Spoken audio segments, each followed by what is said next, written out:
Welcome to Wednesday. I bought an 1850s Pioneer home a year and a half ago and have been restoring it. The former owners told me that it was haunted.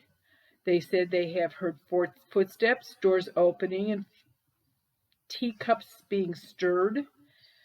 Many people have died in this house, and it was told that the undertaker died of syphilis after he found out he killed himself. Several times I have heard footsteps, felt cold spots in the house, and felt the presence of demons or evil spirits in the house, and I usually just pray them away. I would love to know more of what happened at my house so long ago. The house is rich with history and, from what I understand, was part of the Underground Railroad. This is Bruce. Interesting. Interesting that they actually said it was haunted when you bought it. Of course, there are states now, including Ohio, that on your disclosure when you go to sell a house, they do have a question. Is your house haunted? Has it ever been? And what did you do if it was? So people are asking that question. It sounds to me like you definitely have something going on in the house. If you can't find older people that lived in that area or knew something about it, what about your historical society in your town? Or what about, it's amazing the information you can get from libraries. Or if all else fails, Bruce, get on Zoom and let's see what's going on in the house. You can always have the house blessed by an ordained priest or minister to see if that helps, or start smudging. Okay. This one is from Joshua. I'm not sure how to go about this, but here goes. I just heard an interview with a guy named Jim that you helped, and it sparked my interest. I have no faith. I was raised in a church and even named out of the Bible, but apparently lost my way. I'm a voracious reader and I'm constantly looking for answers. Lots of different answers, but the main two are, where did we come from, and is there something after this? My questions are, is there something after this? If so, is there something for everyone? Where do we go? Is it possible for everyone to do what you do in a way to tap into our consciousness? It's like always being hungry but never being able to eat. I'm 40 years old and so lost. Thank you. This is Joshua. I don't know where we come from. I mean, our mother and father? I know that's a silly answer, but I don't know. I mean, if you have any kind of faith, which obviously you do not, you believe in something more powerful than yourself, and that's called faith. And because of the ghosts that I see after somebody has died, there is absolutely more than just this life. There is so many different ways to go after this life. So it is there. Read all you can read, uh, get different people's opinions. And the bottom line, Joshua, is that whatever you read, pick and choose. Pick what sounds interesting or feasible to you, throw the rest out. There's no way for me to try to convince you otherwise. Um, and you're young, you're 40 years old. Maybe you'll get more answers the older you get. This one is from Steve. I live in the Cleveland area, but I am currently working in Tashkent, Uzbekistan. I'm sorry, I don't even know where that country is. Um, But I have noticed from time to time after I go to bed that I feel as though someone sits down on the end of the bed. Last night I was just dropping off to sleep and felt two light taps on my shoulder. This is not the first time that this has happened to me, and although it doesn't occur often, I feel like someone is in the room at least once every 2 or 3 weeks.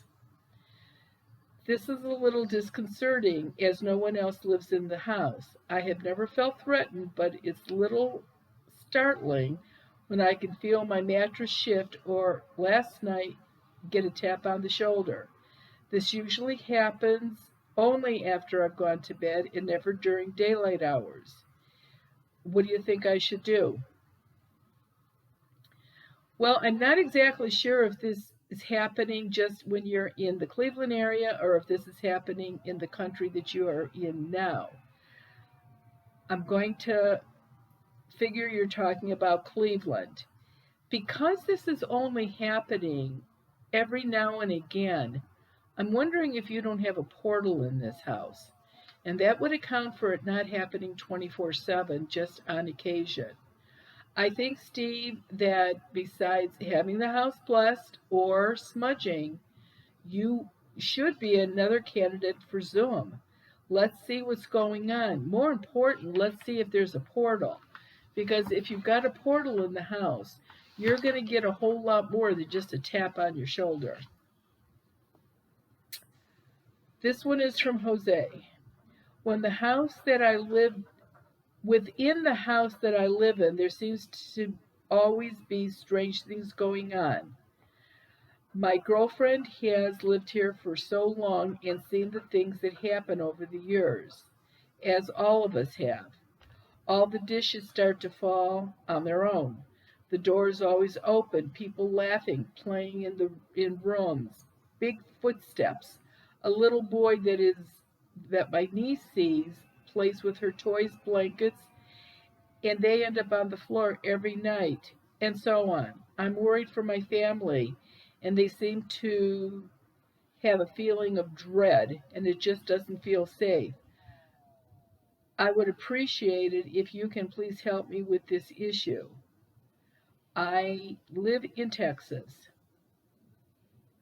Again, Jose, it definitely sounds like you have activity here, just not in and out. I think you might have something there all the time. And maybe the rest of the family feels the dread, not as much as you, but they do feel it. Please, especially with your niece there, start smudging. You don't want this little boy to be playing or messing around with her. And there's the cat behind me. Can you tell? Yes, that is not a ghost. Okay. Um, get on Zoom, Jose. This is going to be the best place for me to give you an answer about what's going on here. You can, and of course, any of you can call. Since we're coming off Halloween, it's even a longer time before I get back to you. But try Zoom. There's one more this year yet on December 17th. Um, and we just opened it, so there's room for 25 people. And that will be the last one before the new year. And I will also be in the Goddess Elite on the 12th. And you can come in there, bring pictures, and ask questions there too. This one is from Ronald. I bought a foreclosed home that was built in 1900. Activity started immediately. The strangest thing about it is the home was moved from here to here from someplace else. The auditor site has no history on this house prior to 6 or 7 years ago. The house does not fit in this neighborhood. And when the house was it moved because of activity in the house? Seems a drastic and expensive move to try to escape spirit activity. I agree on that.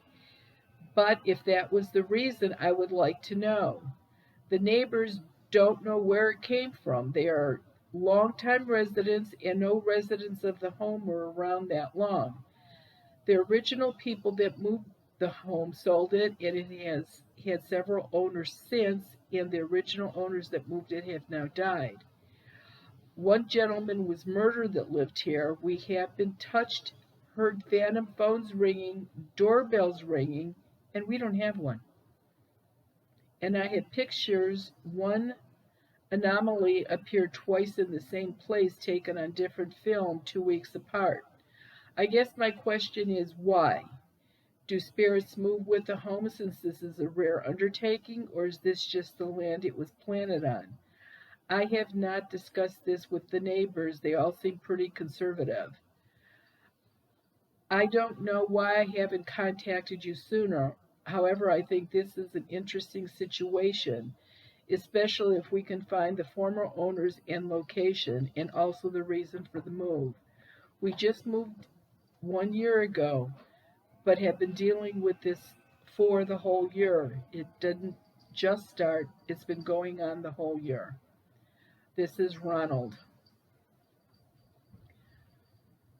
A lot of times houses did get moved with progress, as they called it, a road going in, something else being built, a business, whatever. I don't know what to tell you why or how it was moved. I would make a guess that if the house was moved and a ghost came with the house, then that person had to be attached to that house for some reason. Maybe they built it, maybe it was theirs, maybe it is the person that was killed in that house. That's a possibility. I can't tell you from a letter. You need to call. You need to get on Zoom. And the thing that got me here is that you bought a foreclosed home.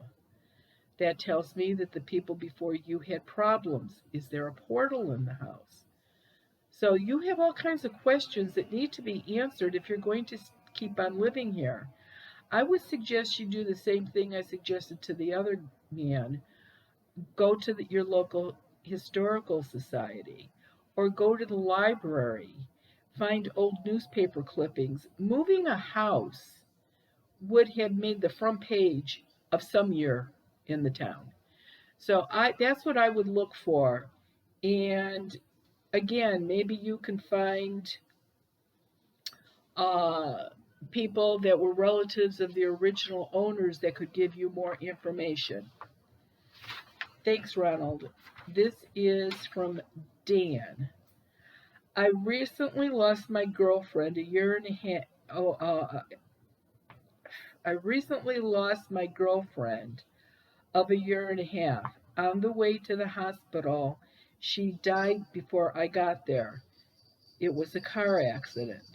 Then on the way to the funeral, a pine tree from a pulpwood truck struck through my front windshield and pinned me in as it went through my back passenger glass. Wow. I have been trying so hard in every way to make contact with her and ask if she is happy where she is, and ask her, does she realize how much I love her? But so far I'm getting nothing. Could you please help me get in touch with her? I would greatly appreciate that. Her name is Melissa. Dan, I don't know how to call a ghost. I have no idea. It sounds like she's younger. In all honesty, that could be a reason why Melissa did not cross over, and that could be why you have not had a dream of her.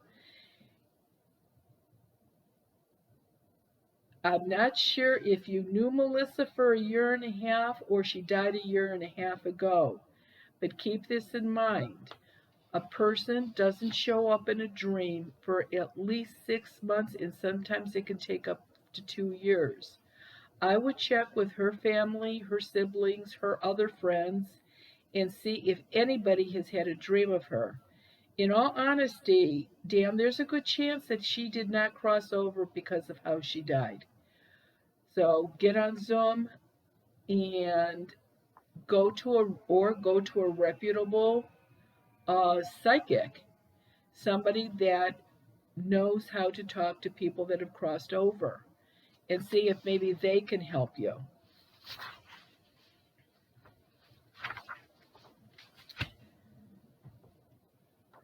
I have a problem. This is from Dale. I have a problem. It started this summer going shopping.